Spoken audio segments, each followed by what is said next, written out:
பகவானுடைய அருள் வழி கிடைக்கப்பட்டு அத்தனை பேர்களுடைய கஷ்ட நஷ்டங்களில் பகவான் எடுத்தறிந்து நான் முதலில் சொன்னது போல் பனித்துளி கதிரவன் கதிரொலிப்பட்டு பனித்துளி காணாமல் போவது போல் நமது அத்தனை பேருடைய கஷ்டங்களை எல்லாம் போக்கியருளி பகவான் எல்லாருக்கும் நல்வாழ்க்கையை அவரவர் மனசில் இருக்கின்ற நிஜமான நேர்மையான உண்மையான பிரார்த்தனைகளை இந்த நேரத்தில் அவருடைய பாதாள விந்தங்களில் சமர்ப்பணம் பண்ணிட்டு நமக்காகவும்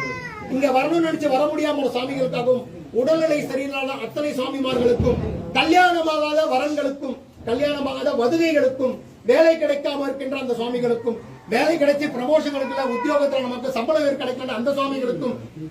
இன்வெஸ்ட்மெண்ட் பண்ணி காத்து கொண்டிருக்கின்ற முதலாளிகளுக்கு நலலாபமும் அந்த மாதிரி ஒருவருடைய பிரார்த்தனைகளும் இந்த க்ஷணம் பகவானுடைய பாதார விந்தங்களில் அனைவர் சார்பாக சமர்ப்பணம் பண்ணிண்டு பகவானே கதி என்று மீண்டும் அவனுடைய நாமாவளியை 3 முறை சரணகோஷத்தை நிறுத்துவோம்.